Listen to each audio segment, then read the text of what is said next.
So next topic जो है हमारा बेटा, rate law and order of reaction. उसमें फर्स्टली हमने डिस्कस करना है रेट लॉ क्या होता है, उसको डिफाइन करना है, कैसे उसको डिटरमिन करते हैं, और फिर उसके बेस पे ऑर्डर ऑफ रिएक्शन क्या होता है, उसकी इंपॉर्टेंस क्या होती है, वो क्या चीज शो करता है।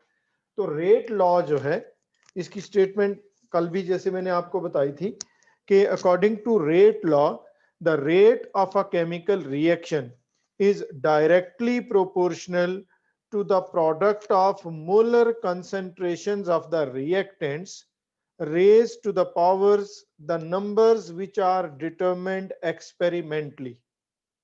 According to the rate law, rate of a reaction is directly proportional to the product of molar concentrations of the reactants raised to the power the numbers which are determined experimentally. अब उसमें कल भी मैंने आपको बताया था कि हमने इससे पहले एक लॉ ऑफ मास एक्शन भी पढ़ा है।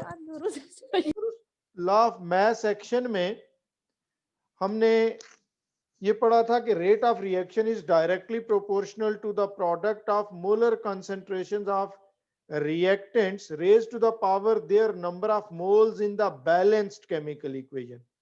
तो लॉ ऑफ मास एक्शन में जो रिएक्टेंट्स की कंसंट्रेशन के एक्सपोनेंट्स होते हैं, पावर्स होती हैं, वो हम लिखते हैं कहां से? बैलेंस्ड इक्वेशन से। Number of moles in the balanced equation, coefficients in the balanced equation.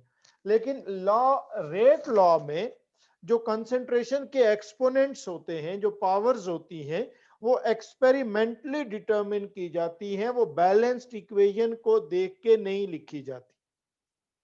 अब फॉर एग्जांपल मैं एक जनरल रिएक्शन लिखता हूं आपके लिए कि हमारे पास एक रिएक्शन है जिसमें 2 moles of reactant A react with 3 moles of reactant B to produce a product, 1 mole of a product, और वो प्रोडक्ट क्या है? A2B3।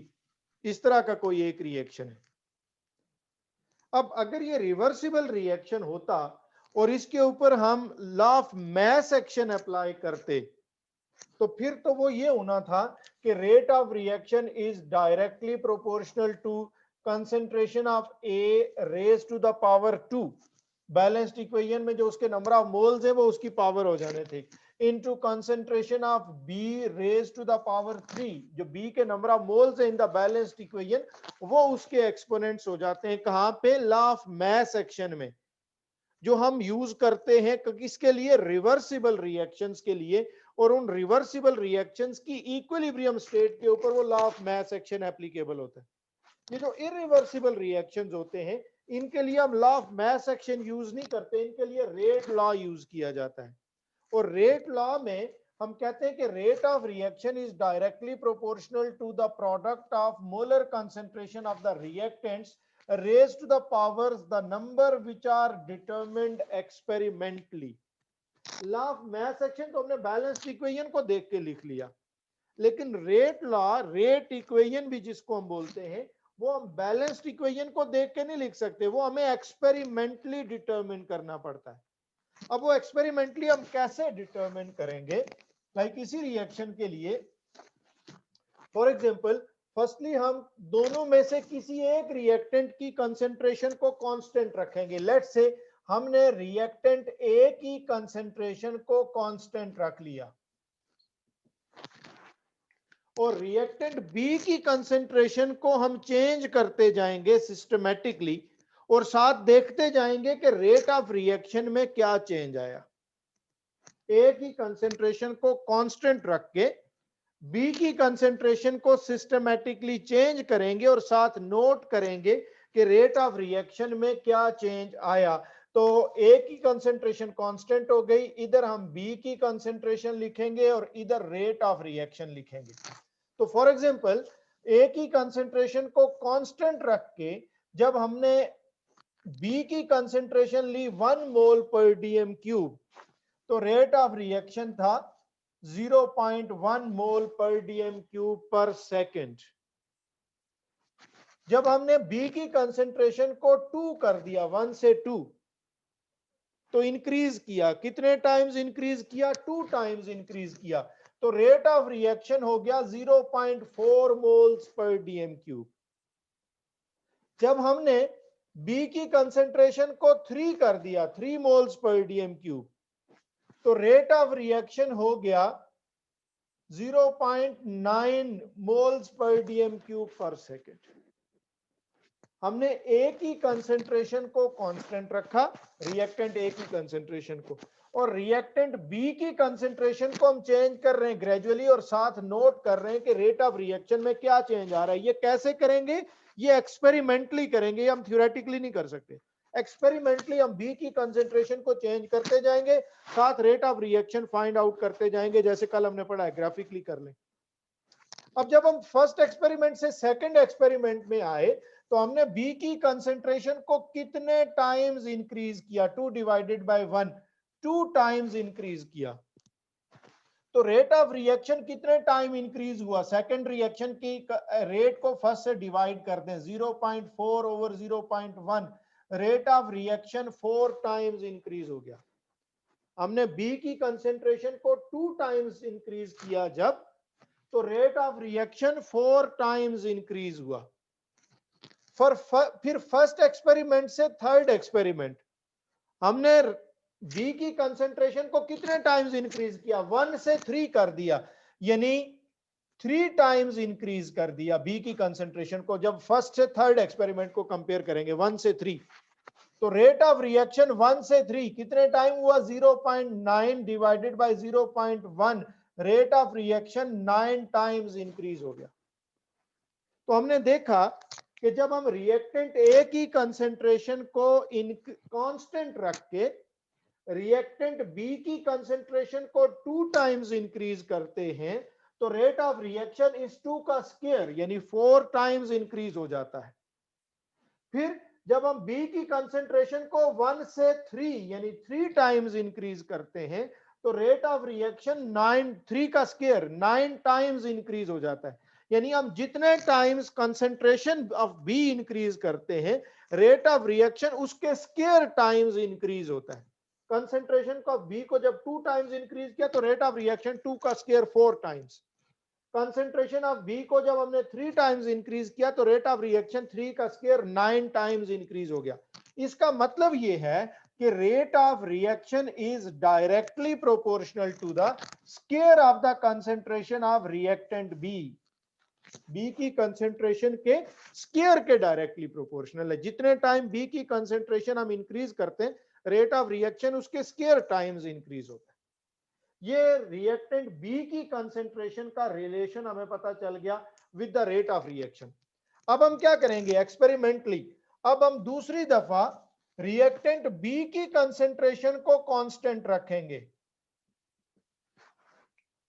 और अब ए की कंसेंट्रेशन को चेंज करते जाएंगे ग्रेजुअली, सिस्टमैटिकली, और साथ रेट ऑफ रिएक्शन फाइंड करते जाएंगे, keeping the concentration of B constant. A की कंसेंट्रेशन को चेंज करेंगे, इंक्रीज करते जाएंगे, और साथ देखेंगे रेट ऑफ रिएक्शन कितने टाइम्स इंक्रीज होता है। तो जब इसकी कंसेंट्रेशन फॉर एग्जांपल 1 है, तो सपोज रेट ऑफ रिएक्शन 0.1 है। जब हमने इसकी कंसेंट्रेशन को 2 कर दिया, तो रेट ऑफ रिएक्शन लेट से 0.2 हो गया। जब इसकी कंसेंट्रेशन को 3 कर दिया, तो रेट ऑफ रिएक्शन 0.3 हो गया फॉर एग्जांपल। ये एक्सपेरिमेंटली पता चलेगा हमें कि कितने टाइम्स इंक्रीज हुआ।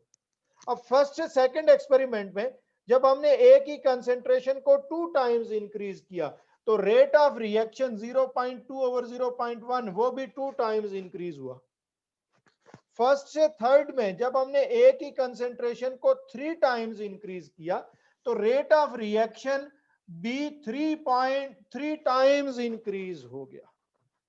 अब इसका मतलब ये हुआ कि बी की कंसेंट्रेशन को कांस्टेंट रख के जब हम रिएक्टेंट ए की कंसेंट्रेशन को इंक्रीज करते हैं, तो हम ए की कंसेंट्रेशन को 2 टाइम्स इंक्रीज करें, तो रेट ऑफ रिएक्शन भी 2 टाइम्स ही इंक्रीज होता है। हम बी ए की कंसेंट्रेशन को 3 टाइम्स इंक्रीज करें, तो रेट ऑफ रिएक्शन भी 3 टाइम्स ही इंक्रीज होता है। यानी हम रिएक्टेंट ए की कंसेंट्रेशन को जितने टाइम्स इंक्रीज करेंगे, रेट ऑफ रिएक्शन भी उतने ही टाइम्स इंक्रीज होगा। तो इसका रिलेशन क्या बना, इसका मतलब है कि rate of reaction is directly proportional to the concentration of A. तो ये जो एक्सपोनेंट्स हैं कंसंट्रेशंस के, कि बी की concentration raise to the power 2 हो गई, ए की concentration raise to the power 1 हो गई, ये हमने कैसे डिटरमिन किए? ये हमने एक्सपेरिमेंटली डिटरमिन किए। ये हमने बैलेंस्ड इक्वेशन से देख के नहीं लिखे। बैलेंस्ड इक्वेशन में ए के नंबर ऑफ मोल्स 2 थे, यहां उसकी पावर 1 आ रही है। बैलेंस्ड इक्वेशन में बी के नंबर ऑफ मोल्स 3 थे, उसकी पावर 2 आ रही है। तो ये एक्सपेरिमेंटली डिटरमिन किए। अब इन दोनों को हम कंबाइन कर लें तो रिलेशन क्या बन जाता है? रिलेशन बन जाता है कि rate of reaction is directly proportional to concentration of A raise to the power 1 into concentration of B raise to the power 2। और इस प्रोपोर्शनलिटी को इक्वलिटी में जब हम कन्वर्ट करेंगे तो कांस्टेंट लगाना पड़ेगा के, जिसको हम कहते हैं रेट कांस्टेंट।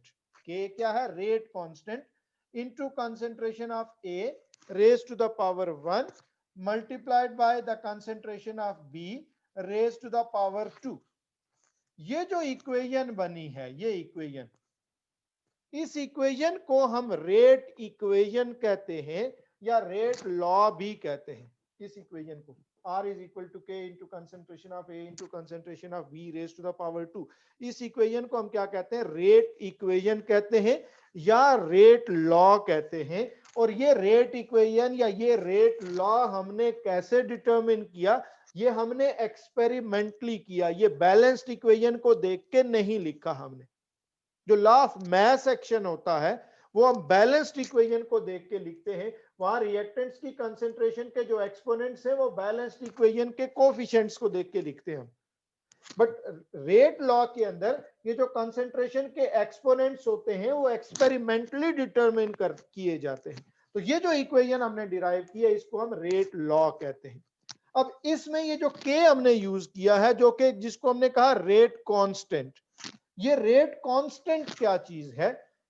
अगर इसी इक्वेशन में हम रिएक्टेंट ए की कंसेंट्रेशन भी ले लें, फॉर एग्जांपल 1 मोल पर डीएम क्यूब, हम या रिएक्टेंट बी की कंसेंट्रेशन भी ले लें 1 मोल पर डीएम क्यूब, तो फिर ये इक्वेशन क्या बन जाएगी? R इज इक्वल टू के इंटू 1, ए की कंसेंट्रेशन चूंकि 1 है, इंटू बी की कंसेंट्रेशन भी क्या है? 1 रेज टू द पावर 2।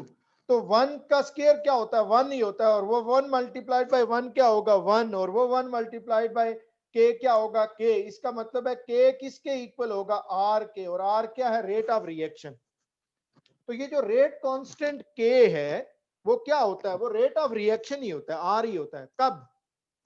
जब आप सारे रिएक्टेंट्स की कंसेंट्रेशन को 1 मोल पर डीएम क्यूब ईच ले लेते हो। उस रिएक्शन में जितने भी रिएक्टेंट्स हैं, जब आप उन सारे रिएक्टेंट्स की कंसेंट्रेशन को 1 मोल पर डीएम क्यूब ईच ले लेते हो, तो फिर उस रिएक्शन का जो रेट होता है उसी को हम रेट कांस्टेंट कहते हैं। क्योंकि रिएक्शन का रेट डिपेंड करता है at the concentrations of the reactants. और जब हमने रिएक्टेंट्स की कंसेंट्रेशन को कांस्टेंट रख लिया एज 1 मोल पर डीएम क्यूब, तो रेट ऑफ रिएक्शन भी कांस्टेंट हो गया। और उस कांस्टेंट रेट ऑफ रिएक्शन को ही हम क्या कहते हैं? रेट कांस्टेंट कहते हैं। तो रेट कांस्टेंट को अगर डिफाइन करना हो तो रेट कांस्टेंट को डिफाइन करने के लिए हम कहेंगे this is the rate of a chemical reaction when the molar concentrations of all of the reactants are taken as 1 mole per dm cube। Rate constant क्या होता है? रेट कांस्टेंट होता है rate of a chemical reaction when the molar concentrations of each of the reactants is taken as 1 mole per dm cube। किसी reaction में हर एक reactant की concentration को जब आप कांस्टेंट रखोगे एज 1 मोल पर डीएम क्यूब, तो फिर उस रिएक्शन का जो रेट होगा उसी को हम रेट कांस्टेंट कहेंगे। और ये जो इक्वेशन आती है ये इक्वेशन है रेट इक्वेशन, या इसी को हम कहते हैं रेट लॉ। और ये हमने डिटरमिन कैसे किया? ये एक्सपेरिमेंटली डिटरमिन किया। तो ये आपने याद रखना है कि रेट लॉ जो होता है वो हमेशा एक्सपेरिमेंटली डिटरमिन किया जाता है, वो बैलेंस्ड इक्वेशन को देख के नहीं लिखा जाता। अब इसके साथ हमने रेट लॉ के साथ लिखा rate law and order of reaction. तो अब हमने देखना है कि ये ऑर्डर ऑफ रिएक्शन क्या चीज होती है। तो इस रिएक्शन को अगर हम देखें तो इस रिएक्शन का जो रेट है वो रिएक्टेंट बी की कंसेंट्रेशन के स्क्वायर के डायरेक्टली प्रोपोर्शनल है, यानी रिएक्टेंट बी की कंसेंट्रेशन की पावर क्या है, 2 है। तो हम कहेंगे कि इस रिएक्शन का जो ऑर्डर है वो 2 है with respect to reactant B. इस रिएक्शन का order with respect to reactant B क्या है, 2 है, क्योंकि बी की पावर 2 है। और वो बी की पावर 2 क्यों है, कैसे हमें पता चली, वो हमें एक्सपेरिमेंटली पता चला। सिमिलरली अगर हम इसके दूसरा रिएक्टेंट ए के साथ इसका रिलेशन देखें तो यहां रिएक्टेंट ए की कंसेंट्रेशन की पावर क्या है, 1 है। तो इसका मतलब है इस रिएक्शन का ऑर्डर 1 है with respect to reactant A. क्योंकि इस रिएक्शन का जो रेट है वो ए की कंसेंट्रेशन के डायरेक्टली प्रोपोर्शनल है, ए की कंसेंट्रेशन की पावर 1 है।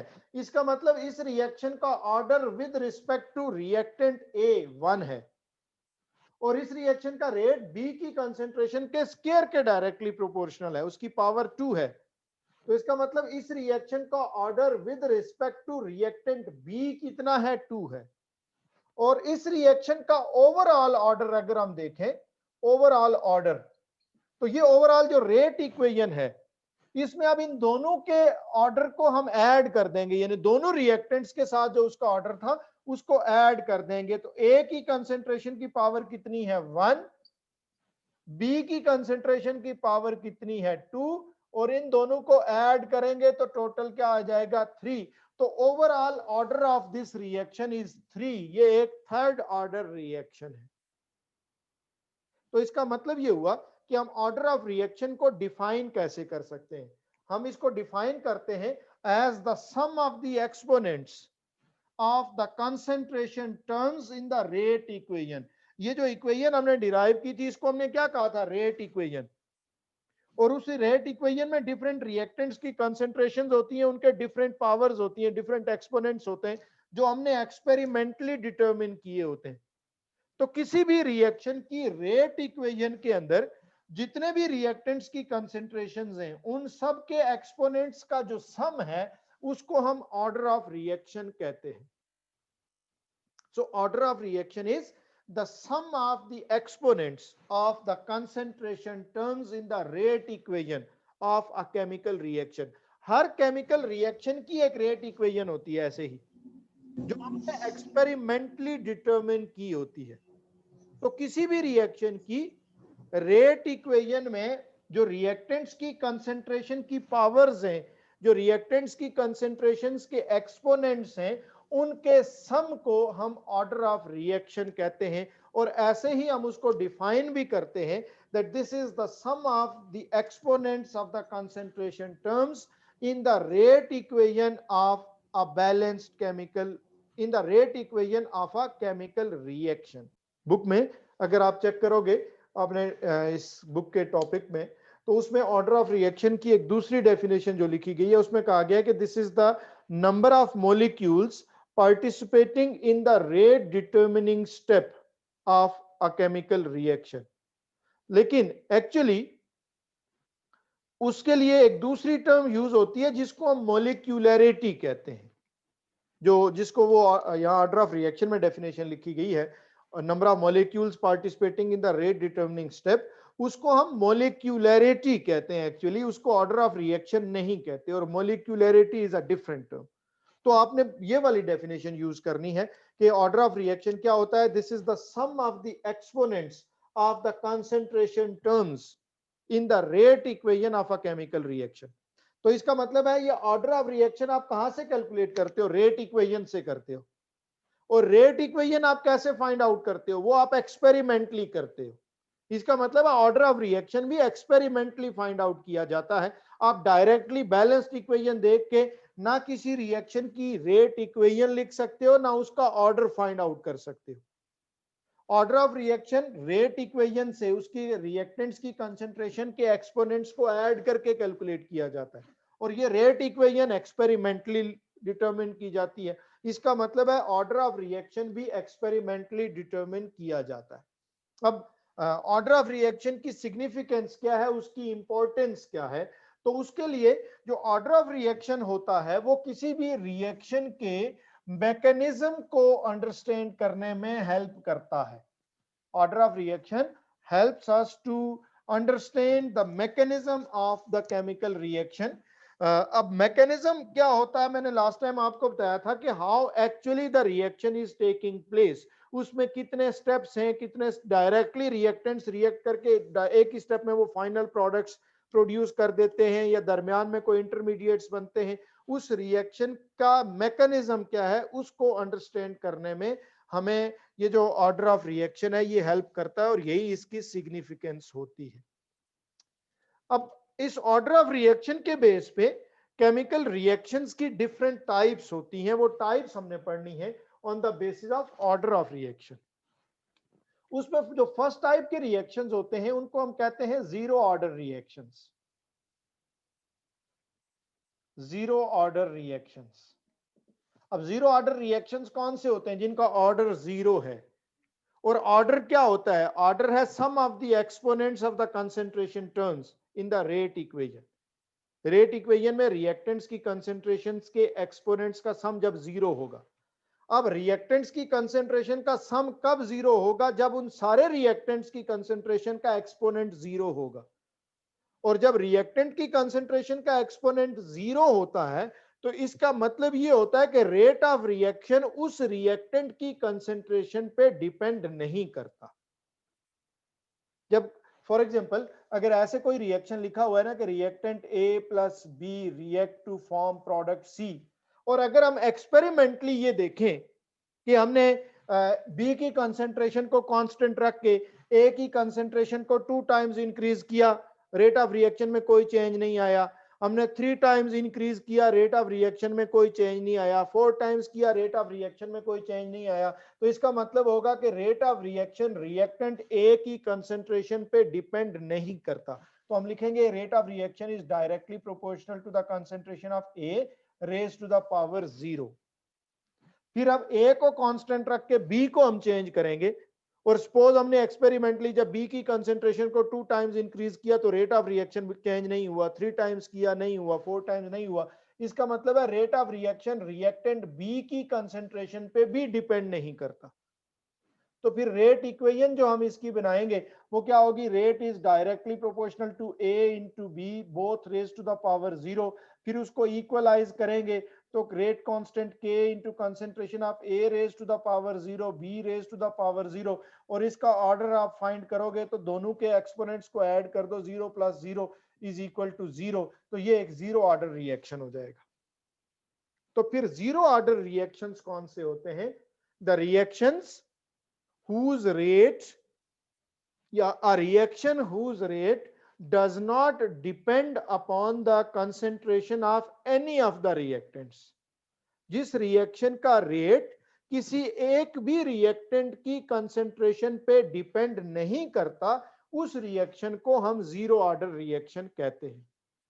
अब उसकी अगर एग्जांपल्स हम देखें कुछ, तो अमोनिया की जो थर्मल डीकंपोजिशन होती है, अमोनिया को जब हम हीट करते हैं तो ये डीकंपोज होता है और इससे नाइट्रोजन और हाइड्रोजन बनते हैं।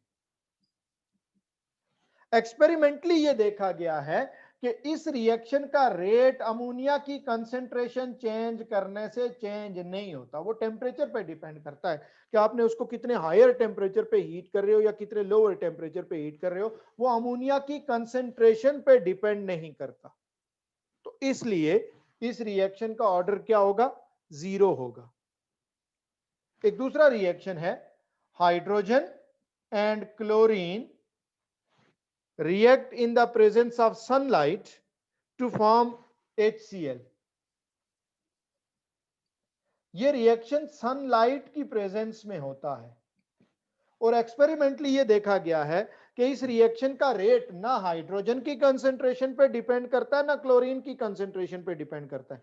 ये एक्चुअली सनलाइट की इंटेंसिटी पे डिपेंड करता है। लाइट जितनी ज्यादा इंटेंस होगी, ब्राइट होगी, रेट ऑफ रिएक्शन उतना फास्टर हो जाएगा। और लाइट जितनी डिम, डिफ्यूज्ड लाइट जिसको हम बोलते हैं वो होगी, तो रेट ऑफ रिएक्शन उतना स्लो डाउन हो जाएगा। फोटोकैटालिटिक रिएक्शन हम इस रिएक्शन को बोलते हैं, which is catalysed by light. तो अगेन इस केस में रेट ऑफ रिएक्शन चूंकि दोनों रिएक्टेंट्स की कंसेंट्रेशन पे डिपेंड नहीं करता, तो दोनों रिएक्टेंट्स की कंसेंट्रेशन के एक्सपोनेंट्स क्या होंगे, 0 और 0 होंगे, और उनको ऐड करोगे तो एक्सपोनेंट्स का सम भी क्या आएगा, 0 आएगा। तो इसलिए ये भी एक जीरो ऑर्डर रिएक्शन होगा। तो जीरो ऑर्डर रिएक्शंस कौन से रिएक्शंस होते हैं, those reactions in which the rate of reaction does not depend upon the concentration of any of the reactants। In reactions में रिएक्टेंट्स की रेट ऑफ रिएक्शन किसी भी रिएक्टेंट की कंसेंट्रेशन पे डिपेंड नहीं करता, उन रिएक्शंस को हम जीरो ऑर्डर रिएक्शंस कहते हैं।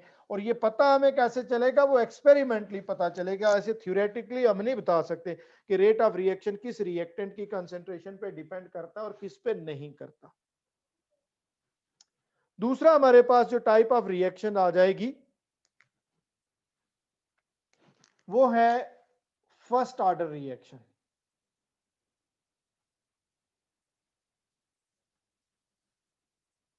फर्स्ट ऑर्डर रिएक्शन,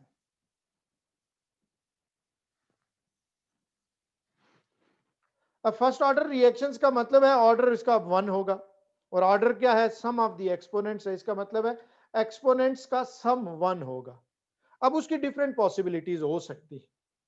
क्या क्या पॉसिबिलिटीज हो सकती हैं, हो सकता है किसी रिएक्शन में एक ही रिएक्टेंट है, reactant A, and that is producing reactant B, और एक्सपेरिमेंटली हमने ये देखा कि रेट ऑफ रिएक्शन ए की कंसेंट्रेशन के डायरेक्टली प्रोपोर्शनल है, तो उसकी पावर 1 है, तो ऑर्डर ऑफ रिएक्शन 1 हो जाएगा। हो सकता है किसी रिएक्शन में दो रिएक्टेंट्स हों, इसमें अब दो रिएक्टेंट्स हैं, लेकिन जब हम एक्सपेरिमेंट परफॉर्म करेंगे तो एक्सपेरिमेंटली फॉर एग्जांपल हमने देखा कि रेट ऑफ रिएक्शन ए की कंसेंट्रेशन के डायरेक्टली प्रोपोर्शनल है, यानी जितने टाइम्स ए की कंसेंट्रेशन को चेंज करेंगे रेट ऑफ रिएक्शन उतने टाइम्स चेंज हो जाएगा। लेकिन जब हमने देखा कि रेट ऑफ रिएक्शन बी की कंसेंट्रेशन पे डिपेंड नहीं करता, बी की कंसेंट्रेशन चेंज करने से रेट ऑफ रिएक्शन चेंज नहीं होता, तो रेट इक्वेशन बन जाएगी a raise to the power 1 into B raise to the power 0। तो ऑर्डर दोनों का सम फिर भी क्या आ जाएगा, 0 आ जाएगा, सॉरी 1 आ जाएगा। तो ये भी एक फर्स्ट ऑर्डर रिएक्शन होगा। सो फर्स्ट ऑर्डर रिएक्शन कौन से रिएक्शंस होते हैं जिनका ऑर्डर 1 है, जिनमें sum of the exponents is equal to 1, और सम ऑफ द एक्सपोनेंट्स 1 होने की ये दो पॉसिबिलिटीज हो सकती हैं। इसके लिए कोई रियल एग्जांपल्स में अगर आपको बताऊं तो लाइक आपकी बुक में, अच्छा जो एग्जांपल्स बुक में गिवन होती हैं ये ऑर्डर ऑफ रिएक्शंस की, वो आपको याद रखनी पड़ेगी कि फर्स्ट ऑर्डर रिएक्शन की कौन कौन सी एग्जांपल्स है, सेकंड ऑर्डर की कौन कौन सी है, क्योंकि ये ऑर्डर तो एक्सपेरिमेंटली डिटरमिन किया हुआ होता है, और वो बैलेंस्ड इक्वेशंस देख के थ्योरेटिकली खुद से हम प्रिडिक्ट नहीं कर सकते कि इस रिएक्शन का ऑर्डर क्या होगा। तो इसलिए जो भी इन सारे डिफरेंट ऑर्डर ऑफ रिएक्शंस में एग्जांपल्स गिवन है वो आपको याद रखनी है। उसमें आपका लाइक एक उसमें एग्जांपल आपकी अगर मैं देखूं तो जो लिखी है N2O5 की decomposition, this decomposes into N2O4 and O2। अब वैसे तो इसके नंबर ऑफ मोल्स 2 हैं,